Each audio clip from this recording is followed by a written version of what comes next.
올 한 해도 변함없는 하나님의 사랑과 은혜가 여러분 가정과 여러분 위에 충만히 임하는 복된 한 해가 되었기를 주의 이름으로 축원합니다. 우리 함께 인사 나누겠습니다. 사랑하고 축복합니다. 새해 복 많이 받으시기 바랍니다. 올해 교회 표어가 영적 회복과 부흥을 이루자라고 하는 그러한 표어를 가지고 한 해를 출발합니다. 한 해 동안 영적 회복과 부흥에 힘쓰는 우리 주님의 교회 성도님들이 되기를 부탁을 드리겠습니다.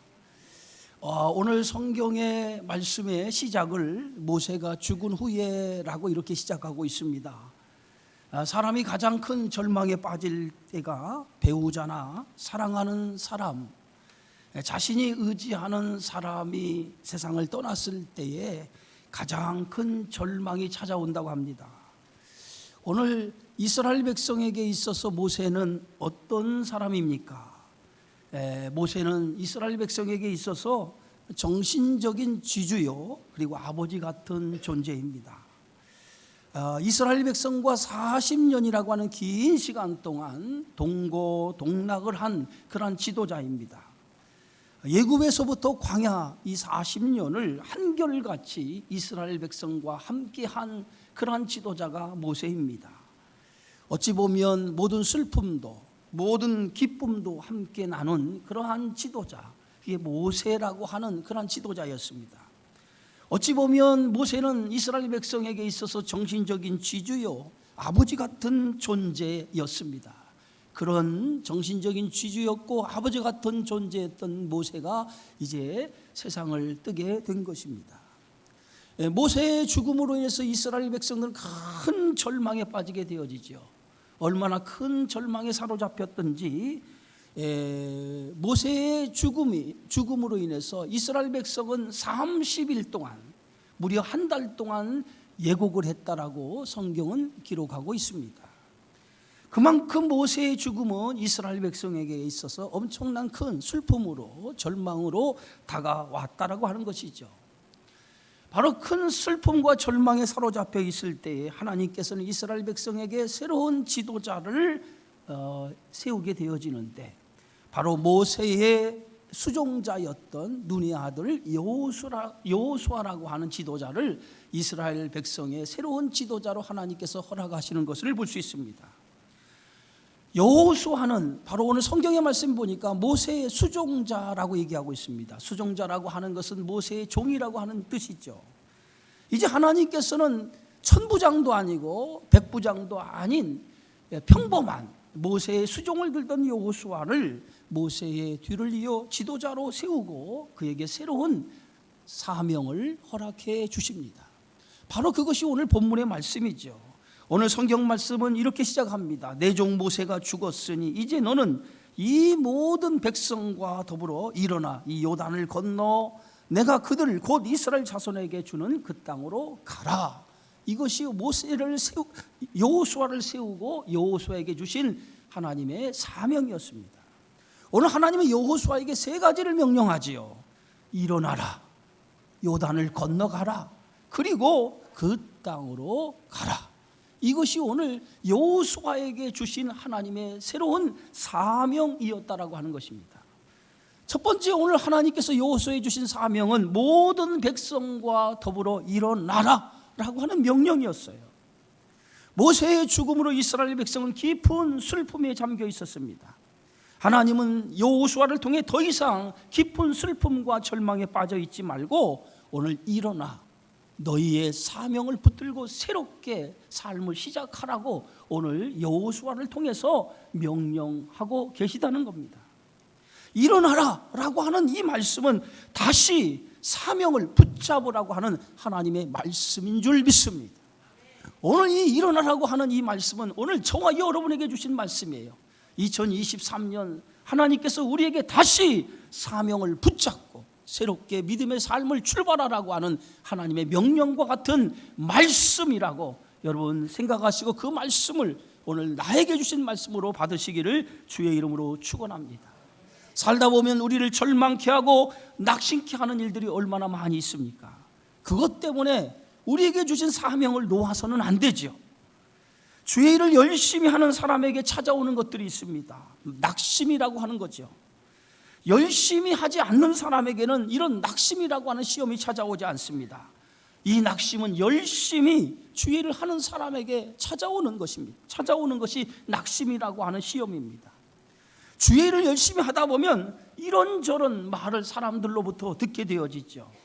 그런 말을 듣다 보면 어떤 말은 좋은 말도 있지만은 대부분의 말들이 좋은 말보다도 나쁜 말들이 자신의 귀에 들려질 때가 많이 있습니다. 그런 말을 듣다 보면 시험이 오게 되어지죠. 그런 시험이 오면 사람들은 대부분 그 시험을 딛고 일어서기보다는 내가 그런 말을 들으면서까지 주의 일을 할 필요가 있어 라고 하는 그런 생각이 들게 됩니다. 그런 말 들으면서까지 내가 주의 일을 할 필요가 있느냐라고 하는 그런 생각이 찾아온다는 거예요. 그러면서 이제 내가 아무것도 하지 않으면 되지라고 하면서 주의 일에 손을 떼는 성도들이 있습니다. 심지어는 그것 때문에 교회를 떠나는 성도들도 있다는 거예요. 바로 이런 성도는 사탄이 노리는 그러한 수에 넘어지는 성도라고 얘기할 수 있습니다. 성도는 어떤 상황에서도 자신에게 주어진 사명을 결코 놓아서는 안 된다는 겁니다. 사명을 놓는 그 순간 바로 하나님이 나에게 주신 사명을 통해서 주신 복을 내가 벗어 던지게 되어진다는 겁니다. 하나님이 주신 사명은 나에게 주신 축복의 통로가 되고 그것은 나에게 주신 복이라고 하는 것을 여러분 믿음으로 받아들이시길 바랍니다. 시험 때문에 나에게 주신 복을 놓쳐서는 안 되는 그러한 성도가 되어야 될 줄 믿습니다. 예수는 배고픔 때문에 장자의 명분을 팥죽 한 그릇에 팔았습니다. 여러분, 팥죽 한 그릇이 아무것도 아닌 것 같지만은 그 팥죽 한 그릇이 예수라고 하는 사람의 인생을 송두리째 바꿔놓았어요. 성경은 그런 예수를 향해서 오늘 창세기 25장에 장자의 명분을 가볍게 여김이었다라고 이렇게 얘기하고 있습니다. 장자의 명분을 가볍게 여기는 그 순간에 그의 인생은 나락으로 떨어지는, 그의 인생이 하나님의 축복에서 멀어진 인생이 되어지고 말았다는 겁니다. 절망과 낙심이 찾아올 때에 우리는 낙심과 절망을 딛고 일어서야 됩니다. 일어서지 못하면 우리는 예수와 같은 사람이 될 수밖에 없다고 하는 것입니다. 모세의 죽음으로 이스라엘 백성들은 절망과 낙심이 찾아왔습니다. 하나님은 오늘 여호수아를 향해서 더 이상 낙심의 자리, 절망의 자리 잊지 말고 그것을 딛고 일어서라고 오늘 이스라엘 백성들에게 명령하고 있습니다. 새해에는 여러분 어떤 일이 있어도 주저앉지 않기를 주의 이름으로 축원합니다. 어떤 일이 있어도 일어나서 끝까지 하나님이 나에게 주신 사명을 붙잡고 전진하시는 믿음의 성도가 되어지기를 주의 이름으로 축원합니다. 두 번째 여호수아에게 명령한 말씀은 요단을 건너가라는 거예요. 요단은 약속의 땅인 가나안 땅을 가기 위해서 반드시 건너야만 한 그러한 강이 요단이라고 하는 강입니다. 요단을 건너지 않고서는 가나안 땅에 들어갈 수 없습니다. 어찌 보면 이 요단이라고 하는 것은 우리가 넘어서야 할 그런 장애와 같은 것일 수 있습니다. 신앙생활을 하다 보면 반드시 뛰어넘어야 할 것들이 있습니다. 이것을 뛰어넘지 못하면 우리의 믿음이 성장할 수 없다는 거예요. 반드시 믿음의 장애를 뛰어넘어야만이 우리의 믿음이 한 단계 더 도약하고 성장할 수 있다라고 하는 것입니다. 예수를 오래 믿었는데 믿음이 자라지 못하고 제자리 걸음만 하는 성도들이 있는 것을 볼 수 있습니다. 어린아이, 갓난아이 신앙에서 벗어나지 못하고 어린아이 신앙에서 벗어나지 못하고 항상 그 자리에 머무는 성도가 있는 것을 볼 수 있습니다. 왜 그렇습니까? 왜 그들이 갓난아이, 어린아이의 신앙에서 머물고 있습니까? 그런 성도는 믿음의 장애를 뛰어넘지 못하기 때문에 항상 그 자리에 맴도는 것이라고 생각해 볼 수 있습니다. 믿음은 자라야 됩니다. 성장해야 됩니다. 믿음이 자라서 성장해야만이 하나님을 기쁘시게 할 수 있는 줄 믿습니다. 여러분의 자녀가 자라지 아니하고 갓난아이 상태, 어린아이 상태로 항상 머물고 있다고 생각하면 부모의 입장에서 그 아이를 바라볼 때에 기쁨이 있겠습니까? 하나님도 마찬가지라는 겁니다. 하나님도 여러분의 신앙이 자라야 되는데 자라지 못하고 항상 제자리에 있다면 하나님도 기쁘시지 않다는 거예요. 아이들이 성장하는 단계가 있지요. 갓난아이 때 제일 먼저 하는 것이 엎드리는 겁니다. 엎드리는 단계를 넘으면 그 다음에 뒤집는 거예요. 몸을 뒤집는 것은 갓난아이로서 쉬운 일이 아니죠. 제 아이가 이제 딸을 낳았는데 저로서는 손주가 이제 태어난 거죠. 근데 얼마 전에 카톡에 사진이 하나 올라왔어요. 근데 그 사진을 보니까 이제 100일이 지난 아이가 막 뒤집기 위해서 용을 쓰는 그런 사진이 올라왔더라고요. 얼마나 용을 쓰는지 아무리 용을 써도 뒤집지를 못하는 거예요. 그러다가 간신히 뒤집었습니다. 그랬더니 옆에 있던 우리 아이 부부가 막 소리를 지르고 이제 뒤집었다 그러더라고요. 얼마나 용을 쓰고 힘있게 뒤집었는지. 뒤집기 다음에 뭡니까? 그 다음에 기는 것이더라고요. 기는 거 다음에는 뭡니까? 그 다음에 일어서는 것이더라고요. 일어서야 걸을 수 있는 것입니다.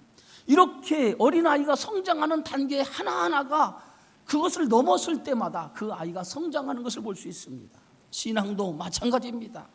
신앙의 장애 하나하나를 넘어서야 우리의 신앙도 성숙의 단계로 나아갈 수 있다는 거예요. 이 신앙의 장애를 뛰어넘지 못하면 성숙이라고 하는 신앙의 성숙이라고 하는 신앙의 그 성숙을 가져올 수 없다는 거죠. 주일 성수. 여러분, 주일 성수가 52주 쉽지 않습니다. 그러나 주일 성수에 한번 도전해 보세요. 주일 성수에 도전해서 52주 주일 성수에 성공하면 한 단계 우리의 신앙이 성장하도록 되어 있어요. 주일 성수뿐만 아니라 수요 예배, 새벽 예배, 우리가 드리는 공적인 예배 한번 도전해 보세요. 그것을 성공하면 우리의 신앙은 또 한 단계 성장할 수 있다는 거예요. 또 헌금 생활도 마찬가지입니다. 가장 성도들이 많이 부딪히는 헌금 생활이 뭡니까? 11조입니다. 11조 한번 도전해 보세요. 여러분 11조에 성공하면 여러분의 인생이 달라집니다. 반드시 그것을 경험할 수 있을 겁니다. 바로 이렇게 우리의 신앙에 가로막히는 많은 것들이 있어요. 그러한 것들을 한 단계 한 단계 뛰어넘는 신앙의 도전이 있을 때에 그것이 우리의 신앙을 성장하는 계기로 만들게 되어진다는 거예요. 그런데 우리는 신앙생활을 하면서 제자리 걷는 성도들을 볼 때마다 그들은 그러한 믿음의 성장에 도전하지 않기 때문에 항상 제자리 걸음에 머물러 있다라고 하는 것입니다. 새해에는 반드시 우리의 신앙이 넘지 못하는 장애, 그것을 뛰어넘는 믿음이 있기를 주의 이름으로 축원합니다.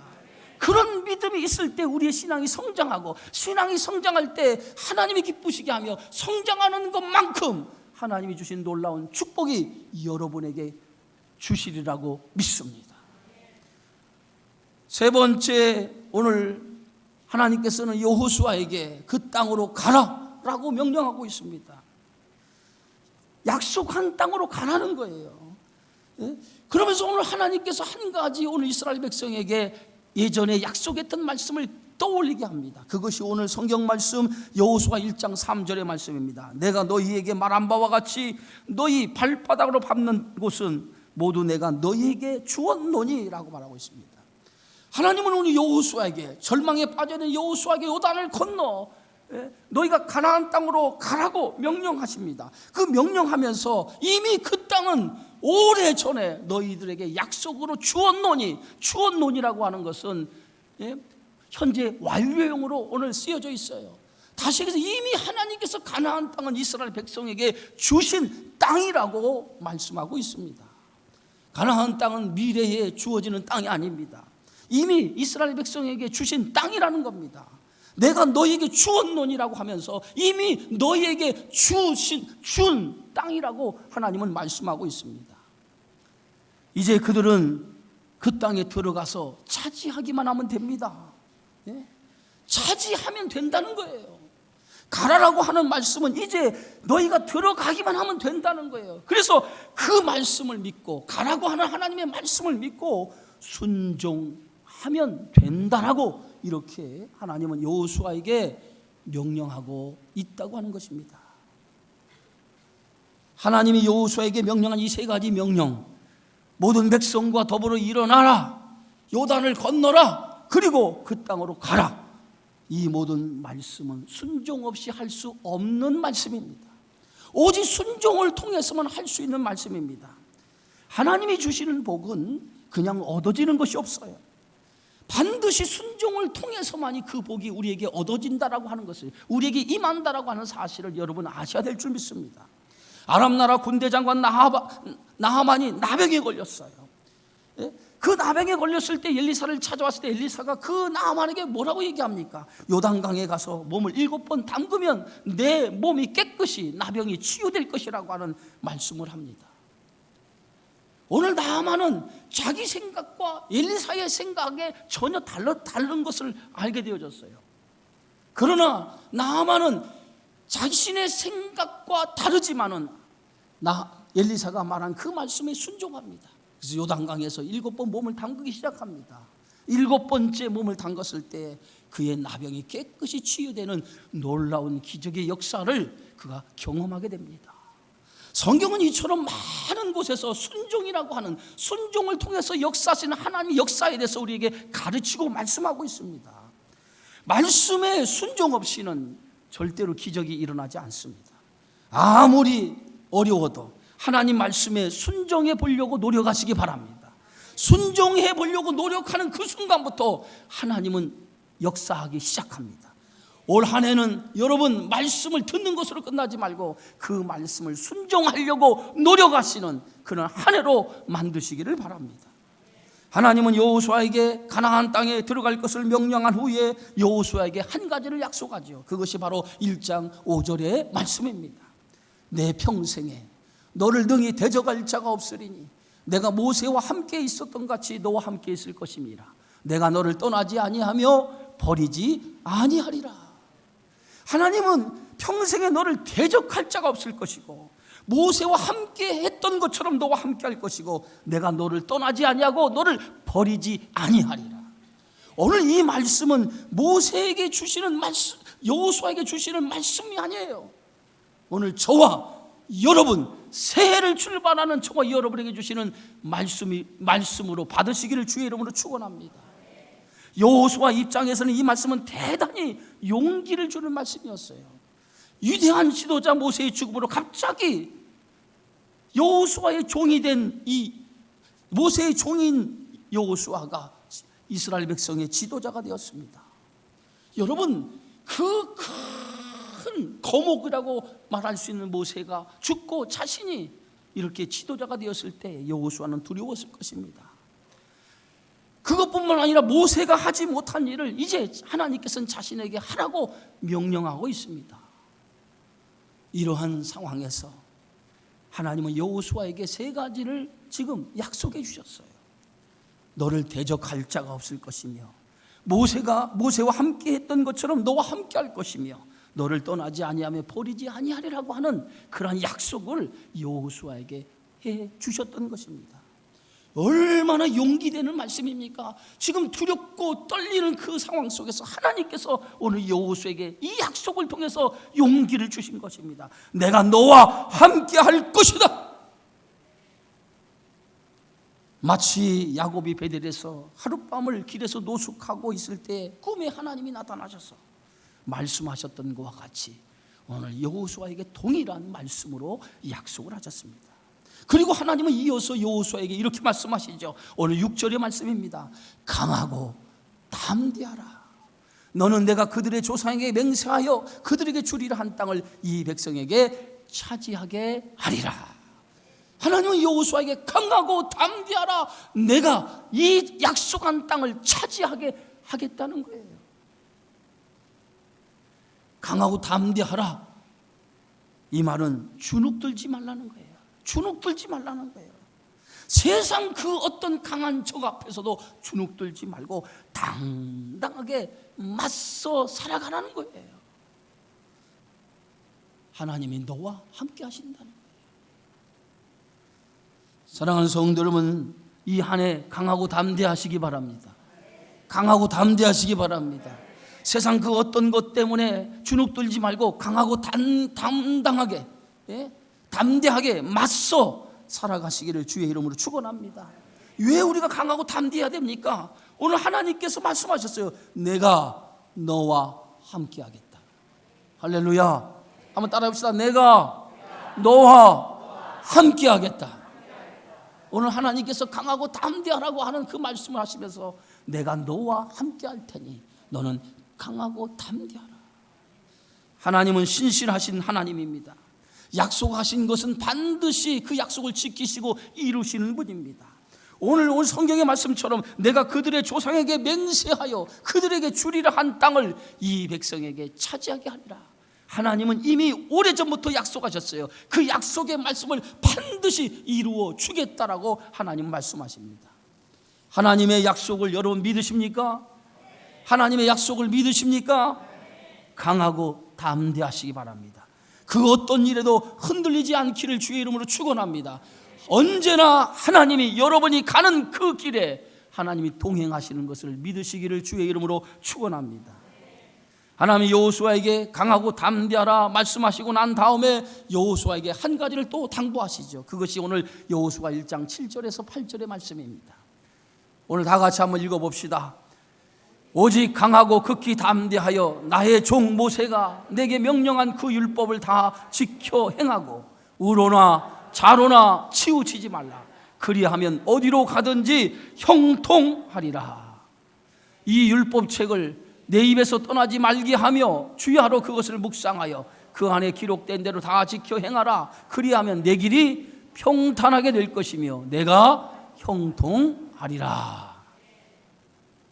여러분, 믿음이 흔들릴 때가 언제입니까? 믿음이 흔들릴 때가 언제예요? 하나님의 말씀이 내게서 멀어질 때 믿음이 흔들려요. 말씀에 멀어질 때 시험이 오는 거예요.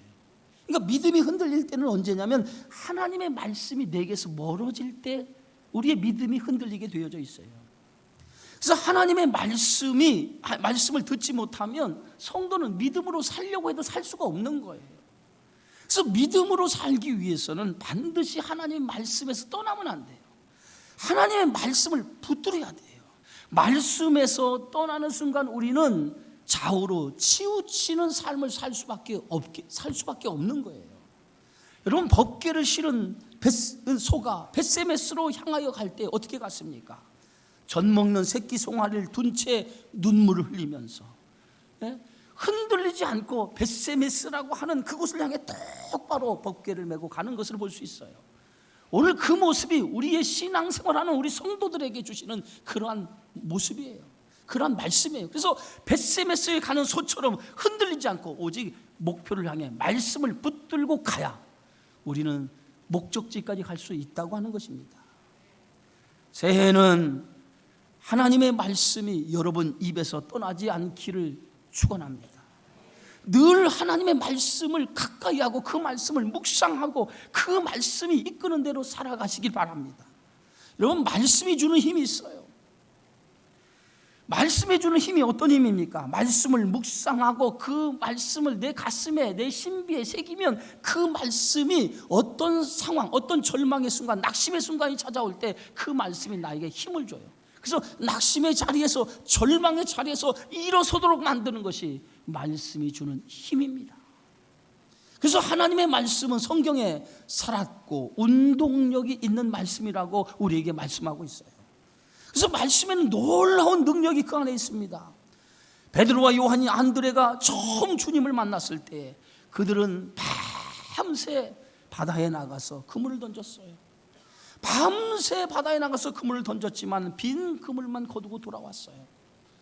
그리고 다음 출항을 위해서 그물을 수리하고 있을 때에 예수님께서 나타나셔서 시몬의 배에 앉아서 말씀을 가르치기 시작합니다. 말씀을 다 가르치고 난 이후에 베드로에게 예수님이 말씀하셔요. 깊은 데로 나가서 그물을 던지라 라고 오늘 예수님께서 깊은 데로 가서 그물을 내려 고기를 잡으라고 오늘 말씀합니다.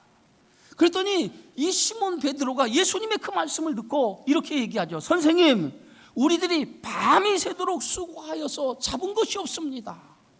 그러나 이제 주님이 말씀하신 대로 말씀에 의지하여 그물을 내리겠습니다. 말씀에 의지하여 그물을 내리겠습니다 라고 오늘 시몬 베드로가 예수님의 말씀 듣고 그렇게 대답을 합니다. 그리고 그들이 배를 몰고 바다에 다시 나갑니다. 그리고 예수님이 말씀하신 그곳에 가서 그물을 던지기 시작합니다. 그물을 던졌을 때에 얼마나 많은 고기가 잡혔는지, 그물이 찢어질 정도로 고기가 잡혔다고 성경은 말씀하고 있습니다. 만약에 그들이 말씀을 듣고 말씀에 의지하지 않았다면 어떻게 되었을까요? 고기 한 마리 잡지 못했을 거예요. 말씀을 의지하여 그 말씀에 순종한 결과 놀라운 기적을 보았고 예수님의 제자가 되었던 거예요. 사랑하는 성도 여러분, 새해에는 하나님의 말씀에 의지하시기를 바랍니다. 믿음의 삶은 말씀을 붙들고 가는 거예요. 말씀을 의지하는 거예요. 그게 믿음의 삶입니다. 말씀을 의지하고 말씀을 붙들고 갈 때 우리의 삶이 달라지게 돼 있고, 그 말씀 속에서 하나님의 살아계신 역사를 우리가 직접 경험하는 축복이 있을 줄 믿습니다. 오늘 새해에는 말씀대로 살아야 되는데 정 못 믿으면 믿져야 본전이라고 하는 마음으로도 한번 해보시기 바랍니다. 반드시 하나님의 역사가 일어날 줄 믿습니다. 오늘 성경에 오늘 8절에 뭐라고 기록하고 있습니까? 그 안에 기록된 대로 다 지켜 행하라. 그리하면 내 길이 평탄하게 될 것이며 내가 형통하리라. 우리 다 같이 한번 다시 읽어봅시다. 그 안에 기록된 대로 다 지켜 행하라. 그리하면 내 길이 평탄하게 될 것이며 내가 형통하리라. 사랑하는 성도 여러분, 이제 2023년 새해를 출발합니다. 올해는 나태했던 신앙에서 일어나시기 바랍니다. 그리고 한 걸음 더 성숙한 믿음의 성도가 되기 위해서 장애를 딛고 그것을 뛰어넘는 한 해가 되어서 하나님 주시는 믿음의 복을 경험하는 한 해가 되어지기 바랍니다. 제자리에 머물지 마시고 도전하세요. 믿음에 도전하세요. 가라! 요단을 건너 가라! 라고 하는 말씀처럼 그 땅으로 우리가 한 걸음 내딛는 순종의 역사가 여러분의 믿음 속에 일어나기를 바랍니다. 젖과 꿀이 흐르는 가나안 땅은 이미 우리에게 약속으로 주신 땅이에요. 약속을 믿고 가는 자만이 이 복을 누릴 수 있습니다. 주님은 그 약속을 믿고 가는 성도들에게 약속하셨습니다. 내가 너와 함께 하겠다. 내가 너를 떠나지 아니하겠다. 내가 너를 버리지 아니하고 너를 붙들어 주리라. 오늘 이 말씀이 여러분 2023년 믿음의 길을 달려가는 여러분, 이 말씀이 여러분에게 주신 약속의 말씀이에요. 내가 너와 함께 하겠다. 너를 버리지 아니하고 너를 떠나지 아니하겠다라고 하는 이 말씀을 붙잡고 말씀에 의지하여 순종으로 나아가시기 바랍니다. 그리하면 내 길이 평탄하게 될 것이며 내가 형통하리라. 강하고 담대한 믿음으로 승리하는 복된 한 해가 되어지기를 주의 이름으로 축원합니다. 거룩하신 주님 감사